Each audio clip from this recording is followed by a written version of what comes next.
Good evening and welcome to the INFOWARS Nightly News. I'm your host, Rob Dew, and today's date is September 21st, 2012, which is a Friday. And we're about to have an amazing show. Strap yourselves in. Tonight, two very special INFOWARS Nightly News reports. Up first, Rob Dew goes in depth on how the environmentalist death cult is brainwashing your kids into hating themselves. Then, as Agenda 21 slams into Texas, greedy developers set to pad their pockets, plundering an Austin treasure. Plus, a mother and daughter exercise their Second Amendment rights by using a pink gun to fight crime. All that and more up next on the INFOWARS Nightly News.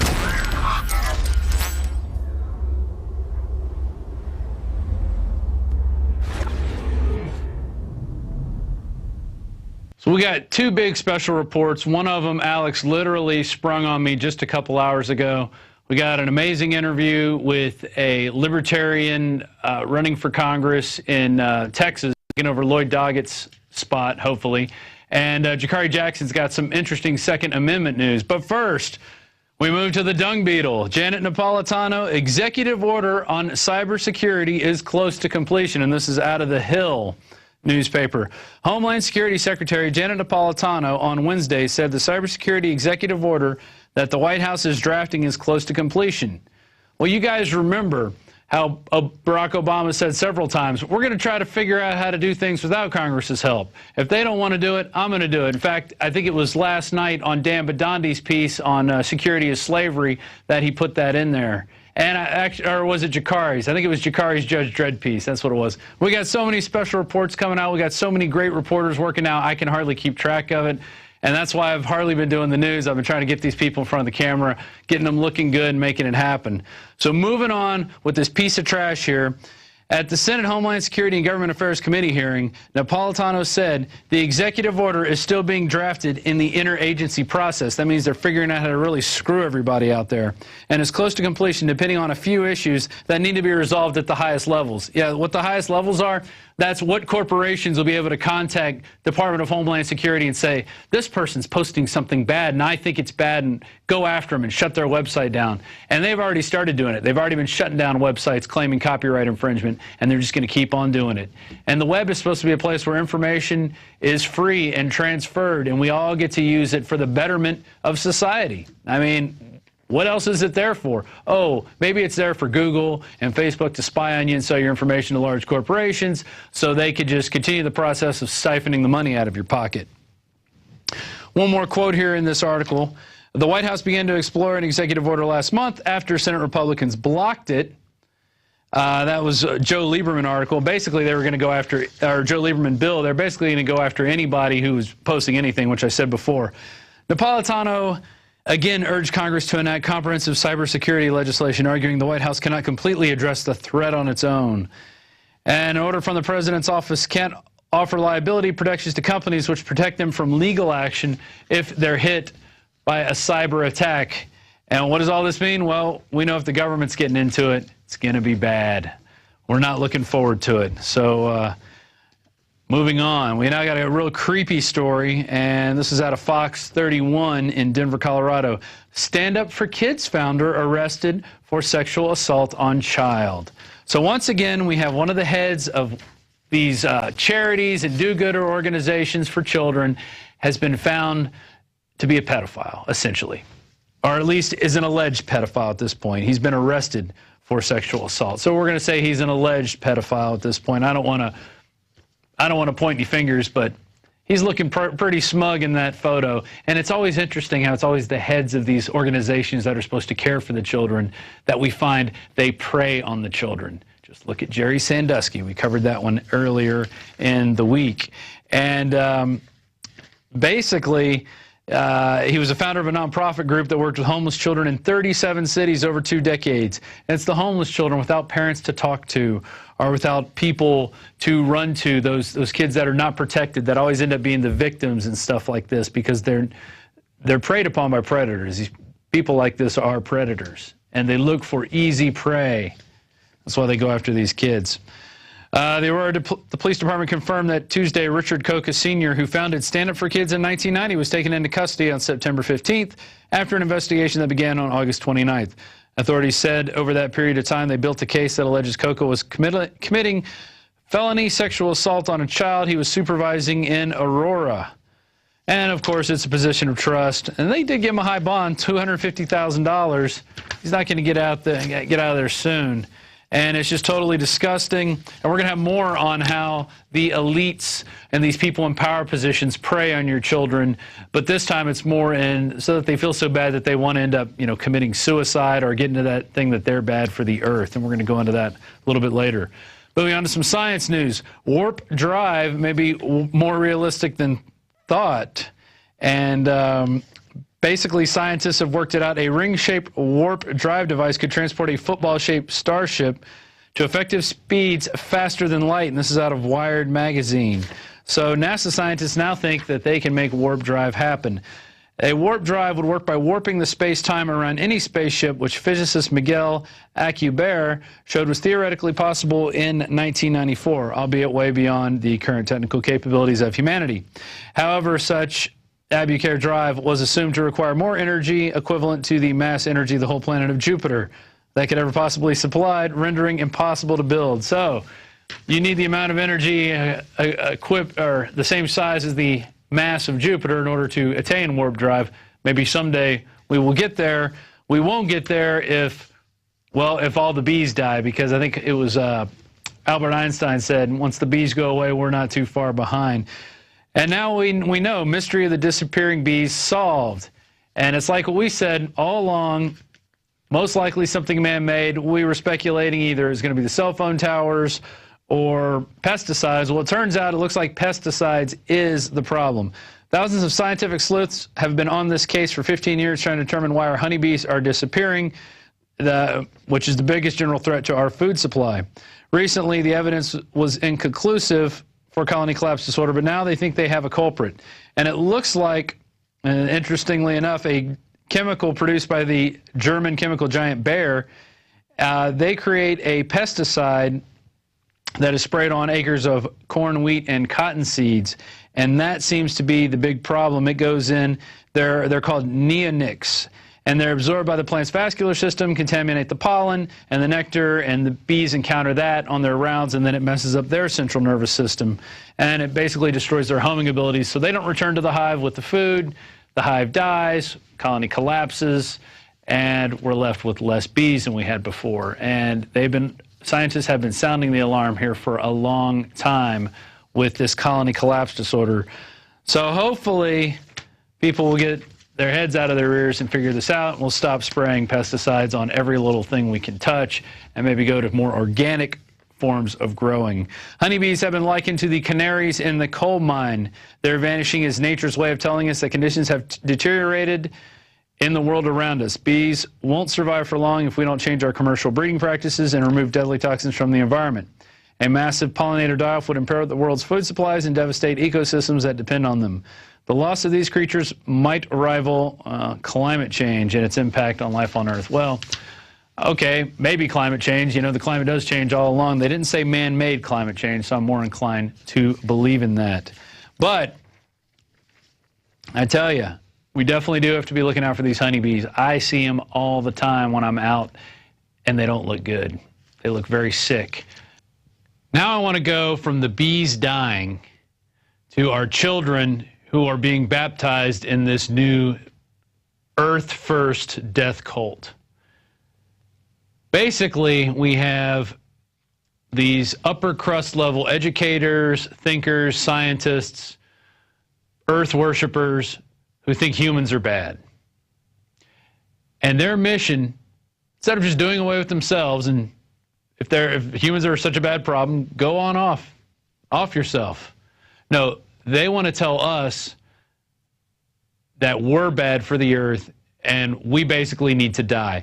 They don't come out and say it like that every time, though. They don't come out and say you need to die. They like to approach it from this educational standpoint, wearing a blazer with the elbow pads, just talking in nice, gentle terms, and how it's overpopulation and we've developed equations. So we're going to get into that. And there it is, Time Magazine, How to Die. Wow, look at that. Guys are on the ball.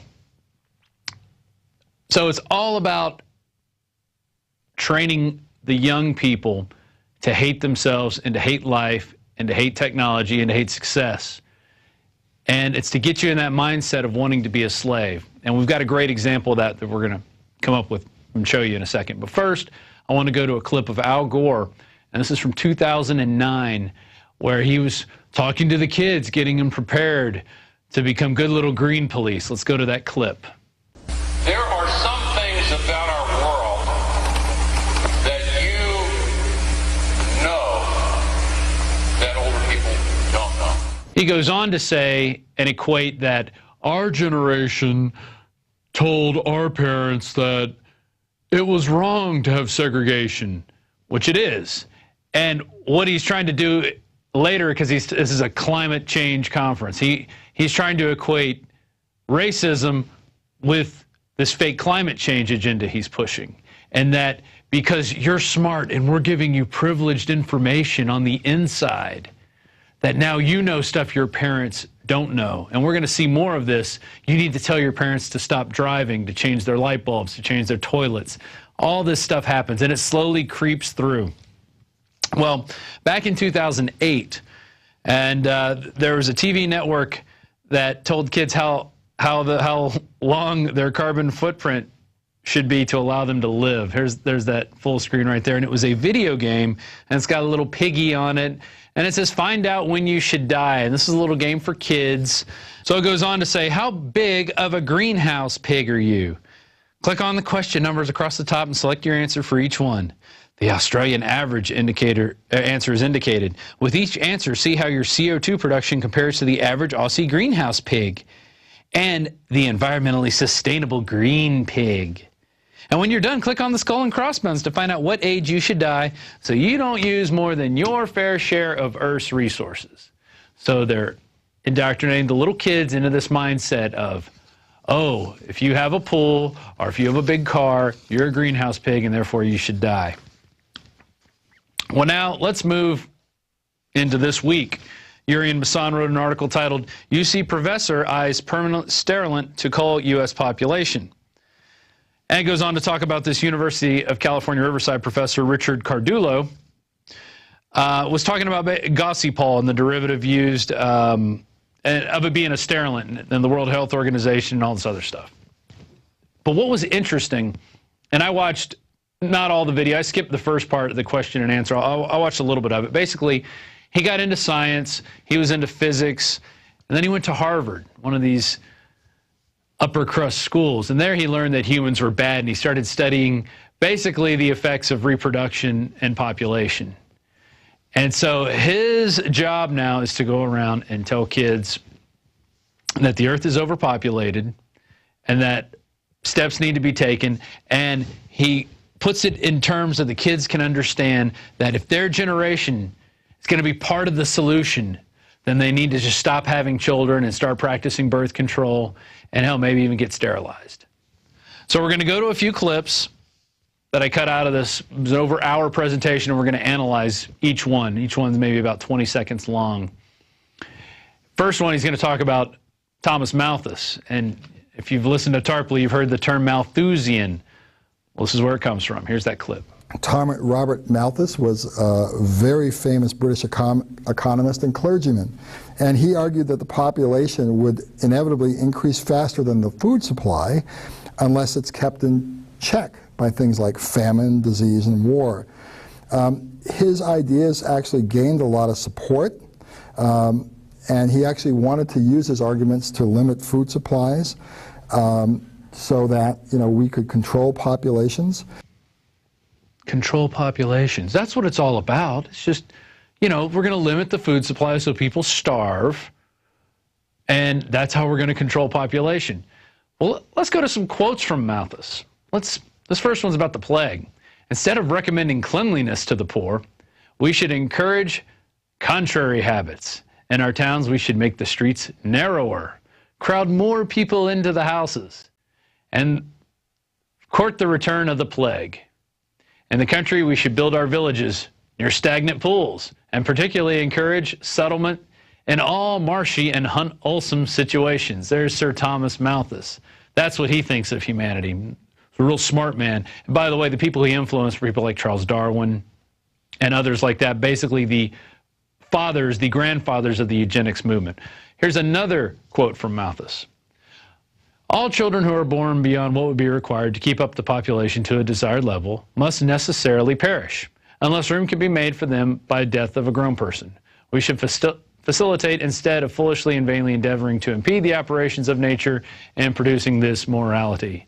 That was from his essays on the principles of population. Here's another one from Malthus.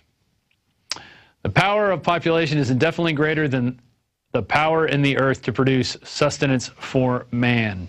Well, since Malthus's time, we've proven that we could make our agricultural standards better, use irrigation techniques, use retention ponds, all kind of things. They grow crops out in Egypt now. And you know how they do it? They put black plastic down and they water them underneath the black plastic. And that keeps it basically humid underneath there. How do I know this?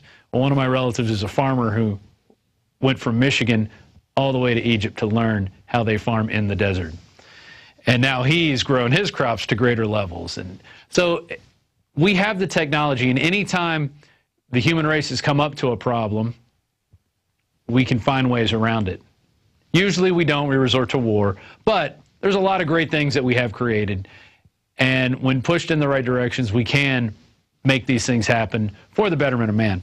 Now let's move on. He also introduces the young middle schoolers to Paul and Anne Ehrlich. Let's see what he has to say about them.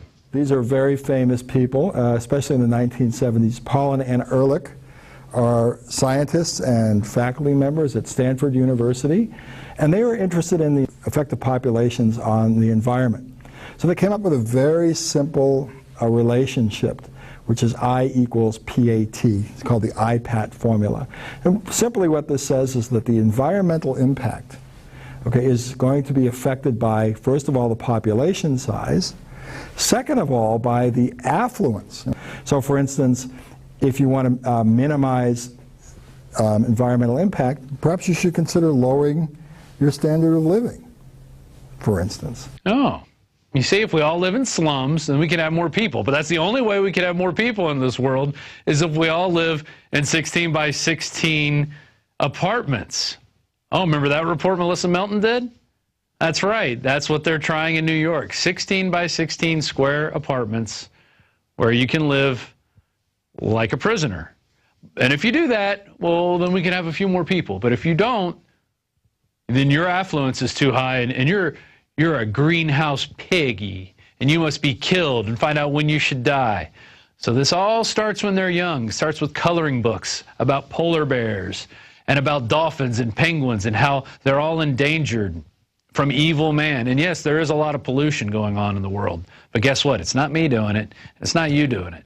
It's these giant corporations that are beholden to no one. Like, didn't we just cover Bayer spraying chemicals that are killing the bees?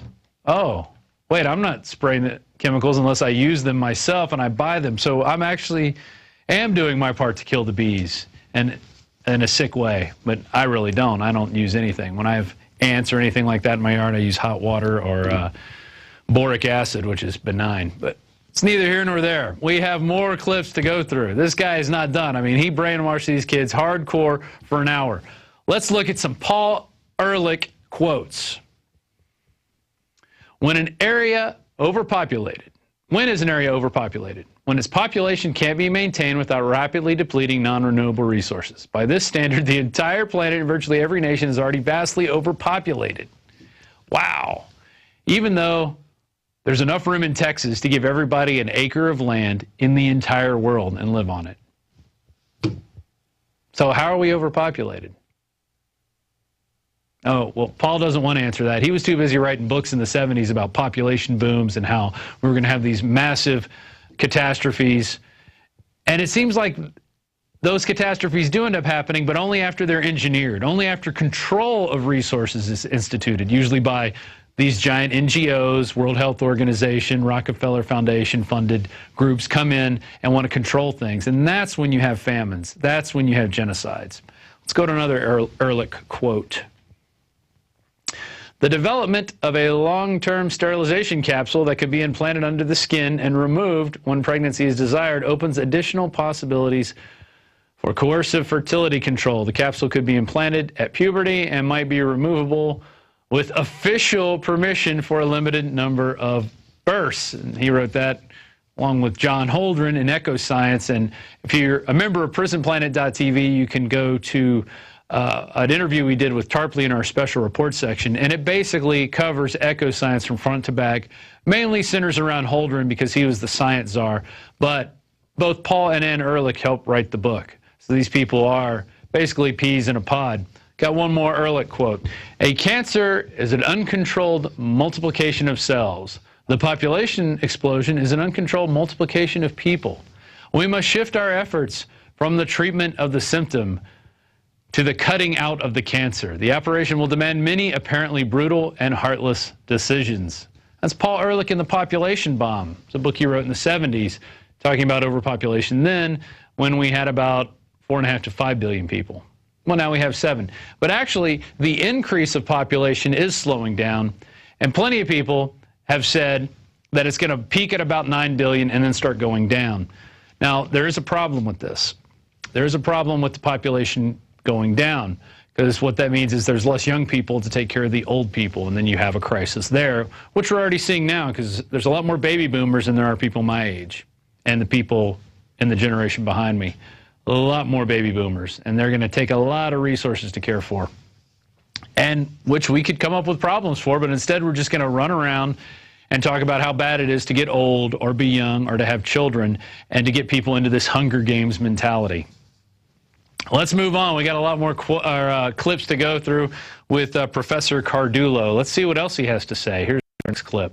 We wanted to decrease our population. Okay, so let's decrease our impact on the environment.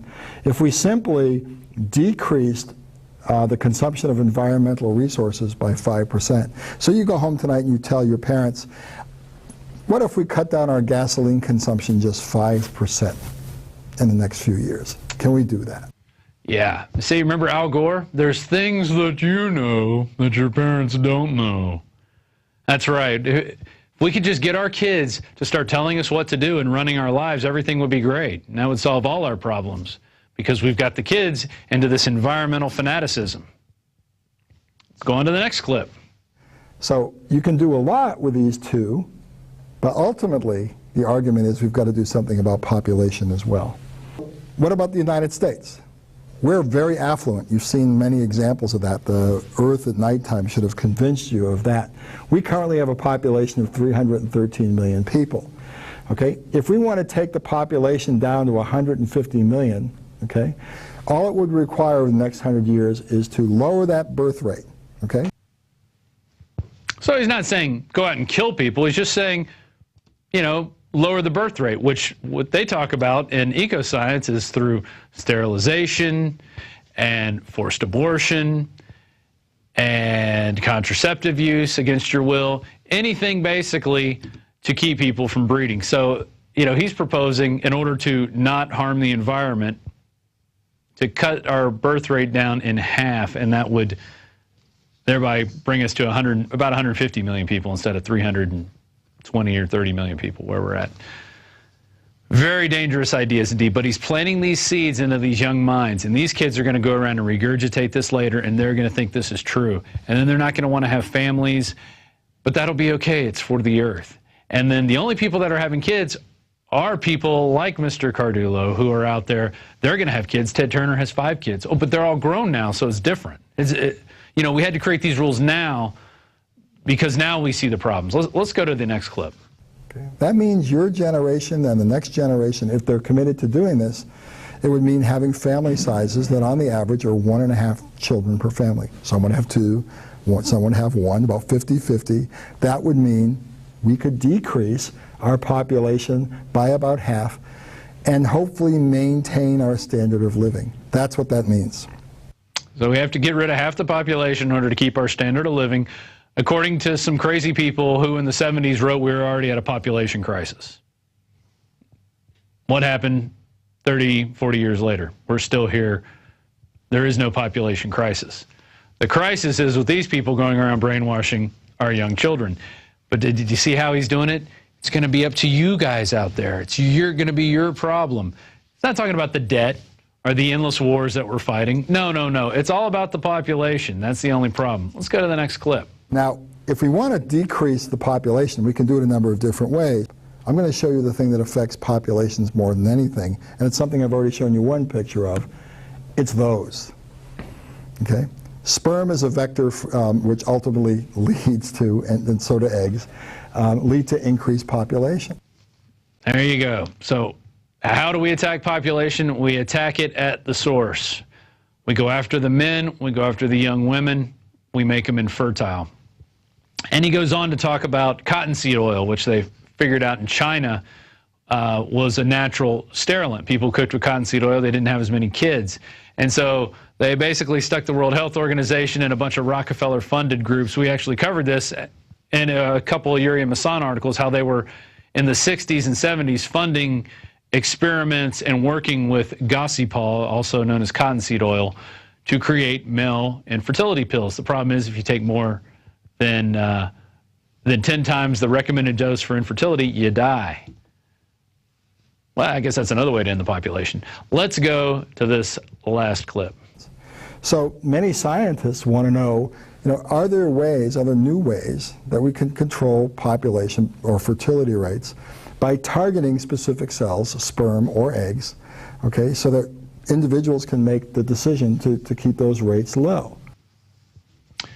There it is. And it's all done in a nice, calm, simpering way. They put it in the textbooks, they put it in the TV shows, they put it in your Happy Meals. Anywhere they can put the information to make kids feel bad about themselves, they put it out there. Oh, and then we have back in March an Anthony Gucciardi article, medical journalist calls for afterbirth abortion, says infants aren't people. And very interesting article there, saying that newborn babies simply do not have a moral right to life. And it talks about a eugenics program where 60,000 people were forcibly sterilized in 1929 by the U.S. government. So essentially, these people, starting with Malthus, have started creating this mindset that humans are bad and there's too many humans and we need to get rid of them. And they do this by brainwashing our children because they know they're not going to get older people, because older people have experienced life, and the brainwashing wasn't there when I was a kid. There was stuff about recycling, and that was the start of it, and Earth Day, and it slowly creeps. Now it's light bulbs. Now it's too much gasoline. Now we have to take electric cars that our government subsidizes or use solar, which I'm all for. I'm all for putting research into stuff like that instead of killing. If we could take the money away from killing people, killing brown people and dirt farmers in Afghanistan, and putting it towards solar research, we could be powering everything. But we don't want to do that. We're more interested in culling the population, controlling resources, and dumbing people down. That seems to be our industrial efforts. So there was my, somewhat veiled attempt to get you people out there to recognize that this is going on, and we need to stop. We need to combat this mind control with positivity and love, and let kids know that we need more kids, more healthy kids, more unvaccinated kids, more kids who aren't eating GMOs, more kids who aren't sitting in front of the television, more kids who are playing. That's what we need to make a better Earth. We don't need less people. More people is what's going to make it better, because many hands make light work, as they say. And with that, we're going to go to Jakari Jackson for a few more stories. I'll be back after the break with a quick update on the Barton Springs situation. This was mandated by Alex Jones. He said, you must go on and talk about this. Another form of local tyranny where they lie and don't tell you what they're going to do, and then all of a sudden they spring up with this multi-million-dollar plan to basically hack up one of our little local treasures. So, thanks, Rob. This is Jakari Jackson reporting for the INFOWARS Nightly News. Headline: NYPD response to crime call slows to 9 minutes. Now, before we get into this article, I just want to reference something. Many of you know that the new iPhone 5 is out, and we see this article here, the NYPD's response to calls has slowed to 9 minutes. but the NYPD are actually out on iPhone patrols. They're posted up at your local Apple store if you're there in New York, but for some reason they can't get to normal calls of their citizens right there in their own city. It's just something that seems a little silly to me. We'll get back into the article. Crimes may be near record low levels, but it took cops an average of 9.1 minutes last year to respond to crimes in progress, the NYPD's worst performance since Mary Bloomberg took office in 2002. The NYPD's chief spokesman attributed the latest increase to a spike in non-critical calls that drove up the overall averages, like cell phone patrols. Response times to critical calls, such as robberies in progress or a man with a gun, remained flat at 4.6 minutes. So we see here that they say for critical crimes, as they deem them, they do stay average at 4.6 minutes. And I know the NYPD, they have, budget cuts like everybody else, and they have horrific traffic up there from what I understand. But 9.1 minutes for things that they don't deem as being that serious is kind of serious to me. Because, I guess a serious crime is if you are in immediate peril. But let's say some guy is running down the street with your TV. That's not critical because you're not in direct danger. So this guy could hop in a cab, hop on a subway, and be gone with your TV. And cops, they come back from the Apple store and they say, hey, your stuff's gone, so hey, whatever. So it's just something that they could do better. And police, I'm not, mad against you, but whoever said this iPhone patrol was a good deal was completely ridiculous. Next story. Now, speaking of, keeping yourself safe and what you can do without the police, we have an article here.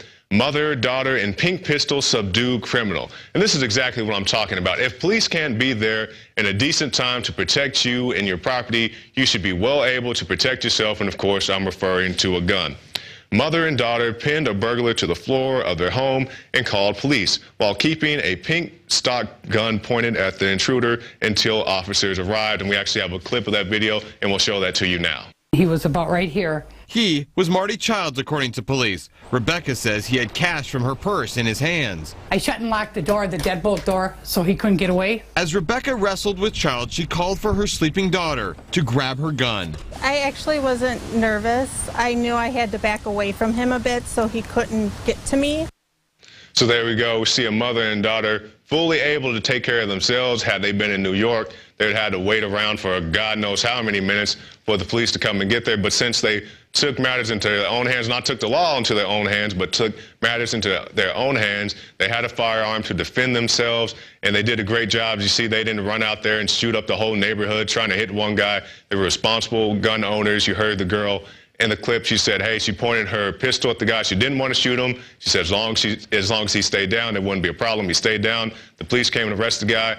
No problem. See, if we could see more things like that where people are able to arm themselves, had this been, the guy killed both of them, got away, it would have been in the news for one day and never heard again. But we see people here taking matters into their own hands and protecting themselves. And why is it always the older people? Because you see here in this clip, this older woman, I think that the article said she was about 56 or so, she wrestles a grown man to the ground, and her daughter comes in and backs her up. We see the older crowd, this lady, and then the gentleman at the casino, the arcade, or wherever he was, and also the older guy who shot the people coming in through his basement. I guess the older people know something that we don't, that you need to stand up and protect yourself. So good for you, ladies, and I hope that you don't have any more problems with that guy. They say he's a former convicted felon, so he's maybe doing a stretch here in the near future. Last story. Arizona immigrants concerned about show me your papers. Yes, they want you to show your papers in Arizona, just much like Nazi Germany or the American South during slavery times. Show me your papers. Show me your freedom papers. Let me know that you are free. So that's what our country has come to in the year of 2012. Let's get into the article. After a legal battle lasting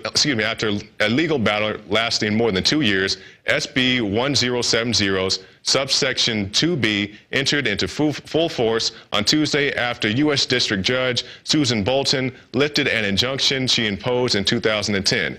Various Arizona law enforcement agencies said that when the law enters into full force, they will not use racial profiling, but activists fear that Hispanics will be discriminated against without regard to their immigration status. You think they're going to be discriminated against? How do you enforce immigration enforcement without racial profiling people. I mean, are they going to pull over, I don't know, some dark-skinned person with long, dark hair? I mean, that's pretty much what it seems to be to me. And for all you people in Arizona, especially those in Arizona who thinks this is a good idea, yeah, show me your papers, boy. If that's the attitude you have, there's a gentleman who's been on this show many times, Pastor Stephen Anderson, a white guy, a white Baptist male. That's pretty much as white as they get where I come from. And he's been pulled over and forced to show his papers, not in Arizona, but he's been forced to show his papers. So just keep thinking that if you think it's all for those people over there, just like the TSA pat-downs at the airport, back when they were just harassing the big bushy beard man, nobody had any problems with it. But then they started filling up Little Petey and Susie Q, and now people all up in arms, oh, the TSA, they're so evil, there's all this and that. And like, yeah, I mean, TSA, they definitely have the problems, and we definitely need to keep working on it if we can't get it at all abolished. But let's at least, keep your hands off the kids. But we have these people having to show your papers. This isn't Nazi Germany. This isn't, you're a free person. You shouldn't have to show your papers. And hey, okay, fine, you do have an immigration problem in Arizona, but this isn't how you're going to solve it, by racially profiling your citizens. But hey, I mean, I'm not trying to encourage anybody to do this, but Arizona illegal immigrants, if you go to California, your big uncle Barack Obama will give you a free driver's license and a work permit so you can drive to work. And I'm not saying you should do that. I'm just saying this is a situation where one hand's not communicating with the other hand. So you can leave Arizona, go to California, get your driver's license, your work permit, and be set. So, hey, but we definitely have some issues here, and we need to get that settled as quickly as possible. Now for our quote of the day. That rifle on the wall of the laborer's cottage or working class flat is a symbol of democracy. It is our job to see that it stays there. George Orwell. And I don't agree with everything Mr. Orwell says, but that's a very good quote. And I love my guns, I love my freedom, and I'm not telling you to run out and buy a gun, but if you are of sound mind and body and you can ably handle one, hey, there's nothing wrong with that. So anyway, that's it for this segment of the InfoWars Nightly News. We'll be right back with Rob Dew with his interviews and his special report on Barton Springs. So be sure to stop by the InfoWars shop, pick up some great materials there, books, DVDs, hats, and the like. And also subscribe to PrisonPlanet.tv. Great stuff there. It supports our broadcast. You help us grow. You help us expand, because people say, hey, can you interview this guy? Can you interview that guy? Can you guys go here? Can you go there? We like to do all that, but we need your support. We are supported by viewers and listeners such as yourself. So stay tuned to that, and we'll be right back with Rob Dew. Hello, this is Linda West with a special report for InfoWars.com. A new DVD has come out by GMO expert and scholar Jeffrey Smith. It's entitled Genetic Roulette. It exposes the shockingly unbelievable connection between the proliferation of GMOs by huge agri-corporations and the huge increase in disease in America. Things we're seeing today aren't normal. We didn't see them 30 years ago or 50 years ago. Illnesses that weren't epidemic before are now epidemic. With this new comprehensive information, we can finally solve the mystery between the rising disease, cancer, allergies, Alzheimer's, premature aging, and even autism. I'm concerned about all the health issues that I'm seeing, but the one that I am most alarmed about is autistic spectrum, which is literally skyrocketed. We can't say for sure that GMOs have anything to do with autism, but we can't say for sure that it doesn't. In fact, there's been an increase in autism since GMOs were introduced, and animals that eat GMOs, both in laboratory and in livestock situations, have shown some telltale signs that some practitioners say are linked with autism. Jeffrey Smith has done the scientific research that finally reveals the truth about GMOs that big agricorps and the government has tried so hard to cover up. This food conspiracy is making them billionaires and us sick. He said he lost about 90% of his miniature steers. What the problem was is I guess he said that they weren't able to process the food correctly and they would bloat up and die from it. Now that we have the real information, we can make changes. Now we know exactly why diseases are on the rise, surgeries are on the rise, and so many small minds are being stolen from autism. I know today we all have a lot on our plate, but what's on our plate today is killing us. This is Linda West, wishing your family a happy and healthy future. Sick of the globalist eugenicist control freaks adding poison to your water and laughing as you get sick and die? Start purifying your water with ProPure. My friends, I've done a lot of research, and the best gravity filter out there, bar none, is ProPure, and it's available discounted at INFOWARS.com. Its filters are silver impregnated to prevent bacterial growth. There's no priming required. It's NSF 42 certified. Optional fluoride filters can reduce fluoride up to 95%. Easy to set up and use. Doesn't require electricity. Purify water from lakes, streams, ponds, and wells. This filter system leaves in beneficial minerals, which is key. Save money by not buying bottled water and avoid BPA that leaches from the plastic. ProPure is the best gravity-fed filter out there. It's what my family uses. INFOWARS.com already has the lowest price on ProPure. But if you add the promo code WATER at checkout, you get an additional 10% off at INFOWARS.com. You can also call to order 888-253-3139. Alex Jones here with a message that could revolutionize health in this country. Going back about a year and a half ago, I began to learn about the incredible health effects of longevity products. Aaron Dykes lost 92 pounds. We're going to show you some before and afters. Aaron, break down what happened, your story. I've worked really hard with diet and exercise to try to lose weight, but I just didn't get the results. It just didn't happen. Then I saw what you were doing with InfoWarsTeam.com. I wasn't even trying to lose weight, but I got it because I wanted to feel better energy. I wanted that nutrition. Didn't even understand how that could kickstart my own weight loss goals, but the products did that for me. I found myself suddenly losing weight, more energetic, wanting to exercise, wanting to eat the right foods. And they don't even advertise it as weight loss. I want to challenge our radio listeners to go to InfoWarsTeam.com. Sign up as a distributor and get wholesale pricing discounts at InfoWarsTeam.com.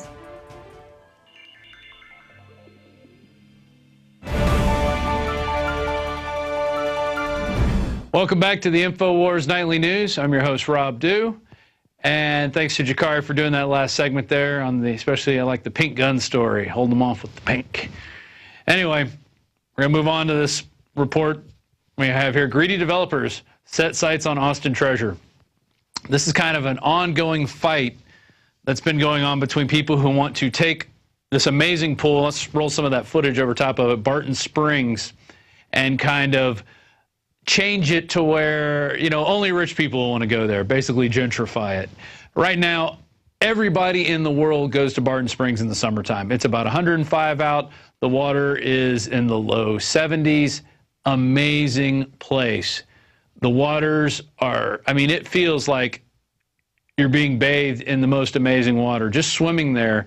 There's where the salamanders live. They have that roped off, and there's all kind of people who worry about these salamanders, and that's great. That's what environmentalists do. They worry about salamanders. And they have their spot, and we're able to swim with the salamanders, and everything's great, hunky-dory. We can jump off the diving board. Water flows through back out to Barton Creek. There you can see it flowing out. And just on the other side of that, people, you know, play with their dogs and stuff. I mean, this is all footage I shot, basically underwater with the camera. Lots of fish down there, beautiful plant life. They had these little flowers growing off of these plants. I mean, it's just amazing down there. Really is an amazing treasure. Well, the city council, armed, you know, with these architects who want to help beautify it and turn it into this, you know, pristine place where no one has to step on grass or dirt. They can simply walk along the concrete paths that we're going to build everywhere. Well, actually, yeah, let's go to that map first. Right there. That's what they're going to propose to do. They want to beautify all these areas. They want to put some paths in. But what is the real problem with Barton Springs? Let's go to this overhead map here. I'm going to show you. This is what they say the problem is. Along here is this long sidewalk that you saw video of. And basically, it's a giant culvert. And Barton Creek, when it fills up with water, it runs along this culvert so it does not hit the springs and flows out. Because you get a lot of pollution and stuff in that spring area. Well, here's the culvert. This is what it looks like. You can basically fit a man in there very easily. They're saying it's cracked at the bottom. Some of the cracks are up to an inch wide. Oh, I'm sorry. That's an inch. Right there, an inch wide, and they have to do something about it. So what are they proposing? Well, let's go back to the map. They're going to rip up the entire sidewalk there, rip up both dams on either side, and also put these paths in and increase the fence line and do all this other stuff because of some cracks in the culvert. Okay? It's like using a cannon to get a mosquito off your nose. And they have this architect that they already paid over $180,000 to, and she's passed the project on to her buddies, and they're going to get in. It's this big trendy thing they're going to do where we're going to remake Barton Springs, where if you look at this concrete, yes, it's aged, but it's strong concrete. This stuff isn't going anywhere for 50 years, okay? It is hardy stuff. It's when they used to make things to last. Okay, they're going to put something in that'll have to be resurfaced every 2 years and cost $100,000 to upkeep, and then all of a sudden the city's going to go, you know what? We can't handle this. We need to give it to this private developer who just all of a sudden came out of the blue and is able to run Barton Springs. But they're going to jack up the rates from $3 a person to probably $8 a person, or maybe even $10 a person, and they're going to charge you to park every time you come in. That's also one of the things. In the back, it's a dirt parking lot. It's nondescript. People like it that way. When you talk to the people of Austin, they like it the way it is. We're not Dallas, okay? We are Austin. We don't mind a little dirt in our hippie shoes. That's the way it is. And so now they want to make this paved parking lot, which is going to trap more heat down there and just make it hotter out there as it is. And they want to put up a better fence that's nicer than the one they have, which is just basically your basic industrial fence with some barbed wire pointing out to keep people out at night. Which, by the way, Barton Springs is a great place to swim at night. Even though the water is cold, man, let me tell you, it is invigorating. So now they want to close it on October 1st. They want to close it and do what they're saying is $2.2 million worth of work. Well, we all know that's going to balloon because they were telling people it's only going to be closed for 9 months. Alex Jones was there talking with the engineers and the developers who were there with hard hats.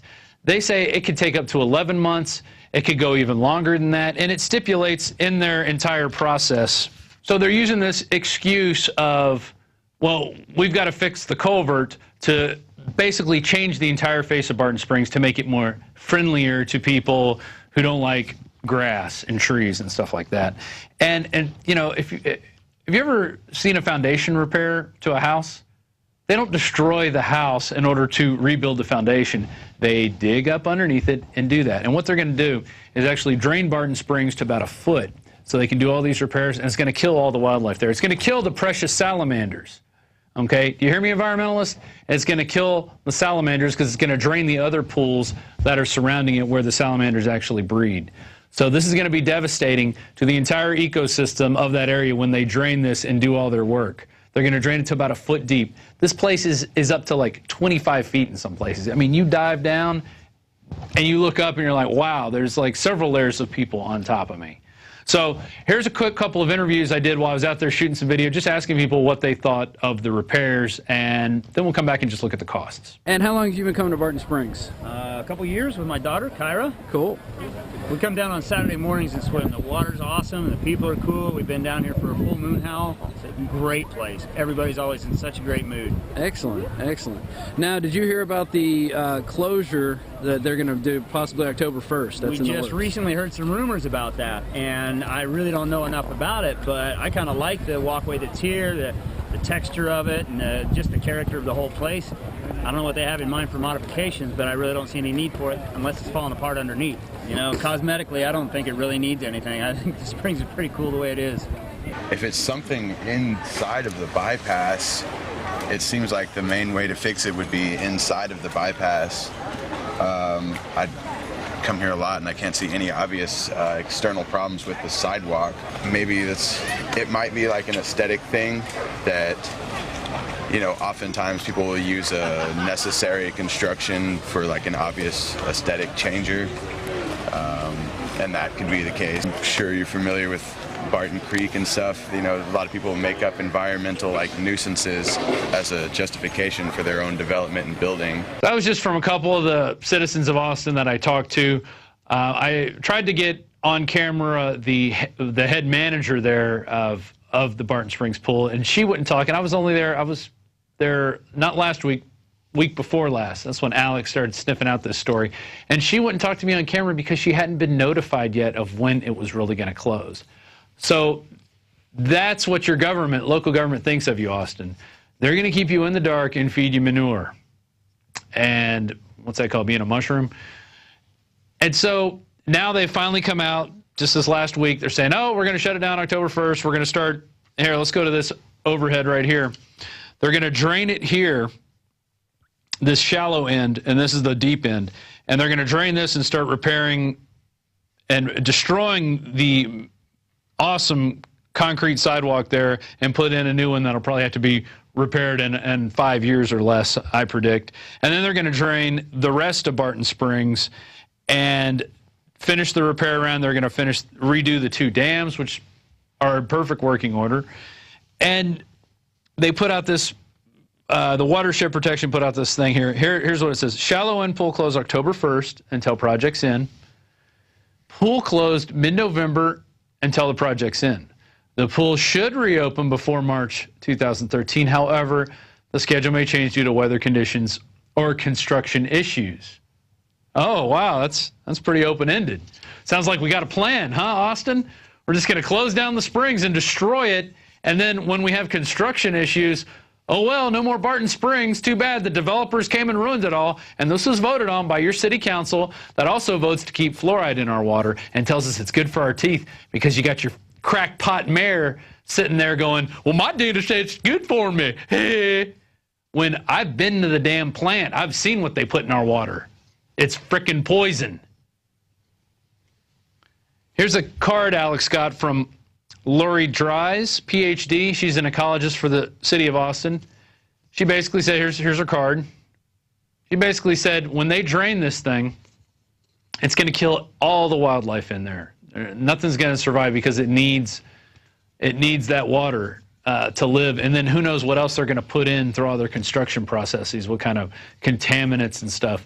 So, you know, the Save Our Springs people, while they may not quite understand how Agenda 21 works, they definitely love their Austin pool, their Barton Springs, and they want to see it saved. I would like to encourage now, you know, basically a call to action to everyone in Austin to call the city council and tell them to stop this project. They need to put it to a vote or at least have more public input because they kept this thing under wraps of how they were going to do it.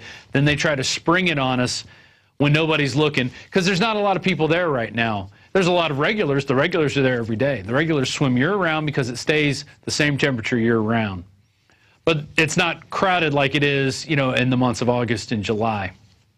So I'm encouraging everyone to call the city council right now. Let's let them know what they're doing is not right. If they need to fix this culvert, go inside, hire a foundation repair company, a local foundation repair company. We don't need to hire an architecture firm from California or Timbuktu to come in and fix small 1-inch cracks that are inside a culvert. Okay? I could probably come up with a plan to fix this thing for a couple $100,000, and I wouldn't even need to close the springs to do it. So that's my spiel on Barton Springs. I hope I did a good job. Alex kind of sprung this on me at the last minute, but I do feel very strong about the Springs. It is an amazing place, and I'd hate to see it destroyed by a bunch of bureaucrats with their pie-in-the-sky plans to turn it into a parking lot, essentially. And, you know, in fact, let's take another look at the Springs. There it is, good old Barton Springs. We sure are going to miss you when the bureaucrats come in and destroy you. So we're going from local environmental news. Now I want to turn to another subject. We have the upcoming election in November. And I met this lady a couple weeks ago at a cookout. Yes, we still have neighborhood cookouts where I live. And got to know her. She's a libertarian wholeheartedly. She was actually talking about all these issues at the table, and I was kind of shutting up because I usually don't bring that stuff up. And she was just going on about freedom and Constitution and the NDAA, and I'm like, wow, I've never heard anybody talk about the NDAA at you know, a dinner party, essentially. So I started talking to her. She's like, yeah, I'm actually running for Congress. And her name's Betsy Dewey, and she's running in District 25, which is right outside of Austin. And it's the former district of Lloyd Doggett. And he decided when they started changing up all these districts, they started gerrymandering everything. If you don't know what gerrymandering is, go look it up. It's basically where they turn a district into what looks like a giant monster in order to secure the most votes for, whatever they want. If they want it to be Republican, they gear it towards Republican type areas. If they want it to be Democrat, they gear it towards that. But Betsy Dewey is breaking through with the third wall, trying to make it in as a libertarian. So we now turn to Libertarian candidate for U.S. District 25 in Texas, Betsy Dewey. How are you doing, Betsy? Great. Thank you so much, Rob. It's great to have you on. I'm excited to see basically an empowered mother of two going out there and ready to take on the system, because I think that's what we need. We need regular people who aren't lawyers, who aren't multimillionaires, going out there and at least speaking for the regular people. So what got you started in wanting to be a U.S. representative? Well, it's very simple. It was when the NDAA was passed on New Year's Eve of 2011, with the sections included, the sections 1021 and 1022, which go directly in the face of our Bill of Rights, of our rights as citizens of this country. You have the right to a fair trial, period. And I've been watching our rights just get stripped slowly away. And, I'm old enough now to where I'm willing to go out there and make sure that I'll do whatever I can to maintain liberty and maintain our Constitution for my children and hopefully for my grandchildren and for many generations to come. Well, that's good. The NDAA is really what got under my nerves, too, especially that Obama signed it on New Year's Eve, kind of under the cloak of darkness when everybody else was out partying. He's out taking away our rights more and more. Well, and what struck me was that every single person who represents me in Washington, my congressman, my senators, and my president, all voted for this. And it had been brought to their attention well in advance that these two sections could be interpreted to mean that Americans could be detained indefinitely without a trial. And I've read those sections over and over, and what's so horrible is that they are interpretable. Legislation should be understandable to your average 18-year-old voter. It shouldn't take a lawyer to understand what our laws are. And, it just irritates me so badly when I hear about 900-page documents of a law being placed on our lawmakers' desks 2 hours before they're supposed to vote on it. That's not even sane. So exactly, and then sometimes they're thousands of pages. They barely have any time to look at it. I think Pelosi, and I think you saw this on your website, we'll know what's in the bill once we vote for it. She famously said over. We can see what's in it, right? Right, exactly. And I mean, it's just these people don't have our interest in heart. They're insider trading over and over again. They think they're above the law to do this. So it's good to see somebody with some integrity who's already speaking out. You've already, you're an author. You've written a book. Tell us a little bit about your book. My book is for the 99% of women who give birth in the hospital. I had 2 home births, and they were 2 of the most spectacular days of my life. And aside from the home birth, all of the information that I got from my midwives was just the most incredible information. And I realized that I wouldn't be getting this from a doctor. And so I wrote it in a form of a book. It's easy to read. You can get it on Amazon. It's called Birthright. And it is everything that I learned from my midwives about everything from how to give birth naturally a little bit easier. They give you all these tips, cloth diapers, vaccinations, whether or not to circumcise, all these questions that come up that if nobody's informed you about them, you don't know. So that's what my book is about. It's about empowered pregnancy and birth. There you go. And also about rugged individualism, people who aren't depending on the system to solve every need that they have. And that's one thing I liked about your platform. You want to cut government spending by 50%. You want to do a lot of things. Why don't you go into your platform a little bit? Well, mainly 2 main things is definitely cutting spending, and we can talk about that. but then the other one is bringing our Constitution back. To me, that document is the most powerful document that's ever been written in the world. I've pored over it. I've read it. I think every single person should go Google the Bill of Rights and read it. It's only a page long. It's the first 10 amendments that 2 states would not agree to the Constitution until we knew that we had rights as well as a platform for electing officials and what states' rights were and all that. Those 10 amendments are so powerful. They give us the rights that we have. And right now, if I'm counting right, about 5 of them have been rendered impotent. They're not your right to be free from unwarranted search and seizure. You've given that up when you step into an airport. Of course, if they're, this wiretapping that's unwarranted.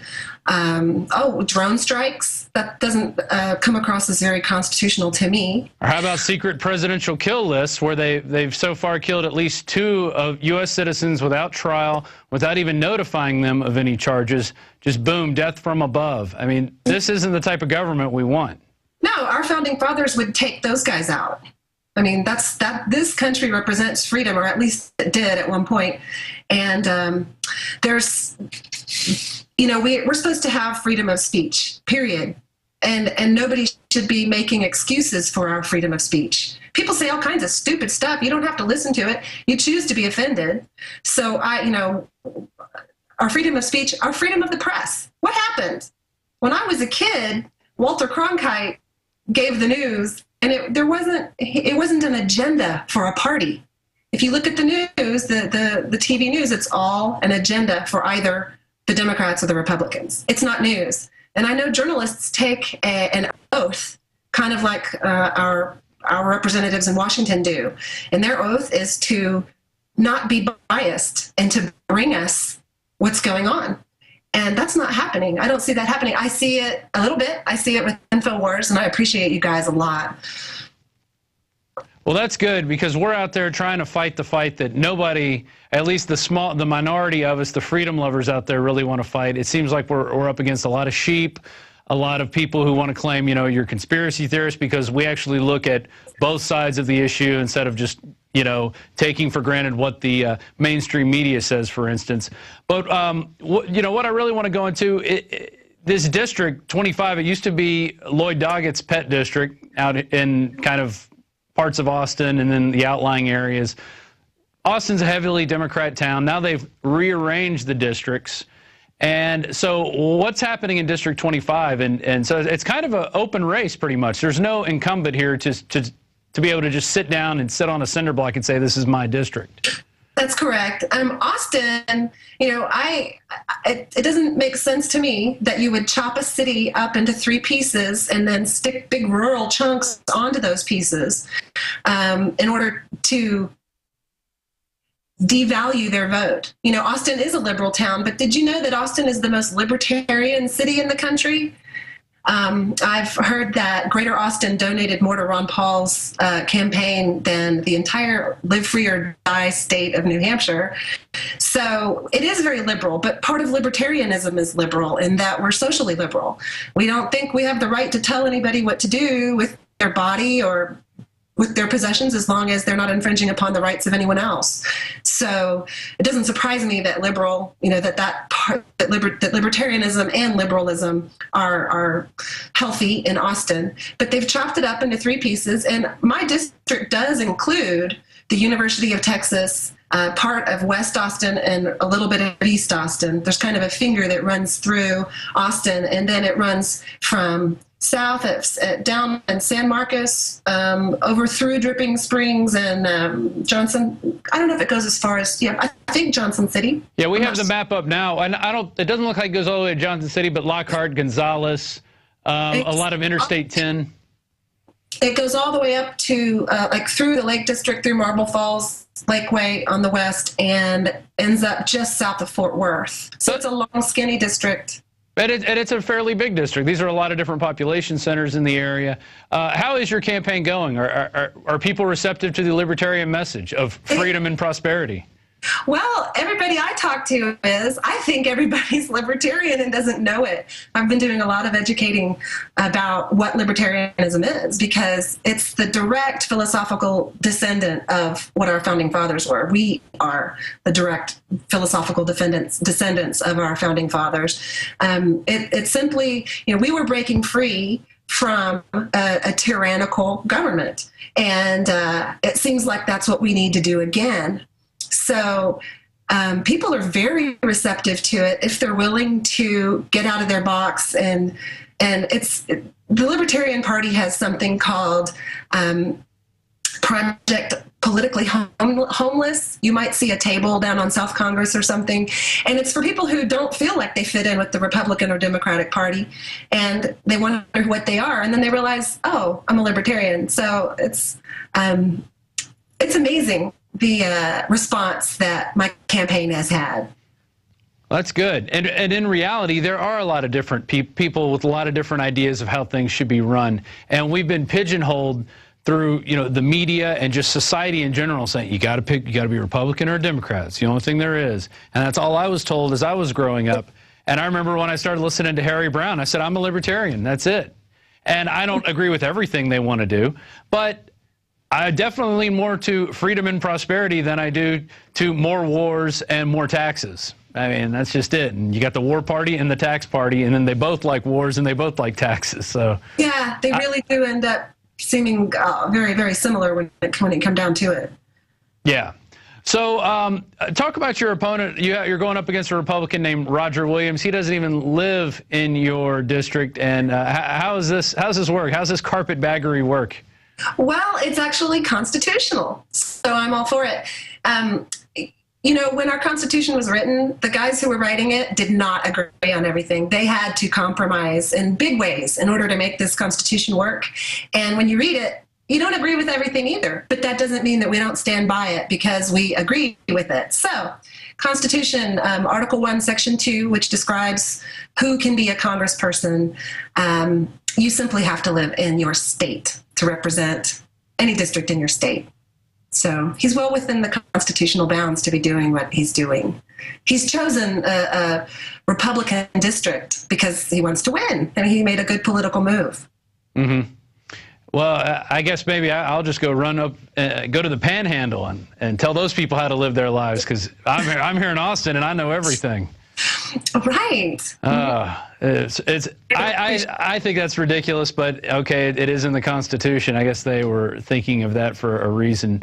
I tell you what, we're running out of time here. We've had a long show covering a lot of different issues. What most do you want to say to the people out there? Let me give you 3 minutes to just talk to the voters and really kind of crystallize your message, because I would like to see a libertarian win. I'd like to start seeing libertarians winning House districts, and so we could actually start changing the balance of power in this country.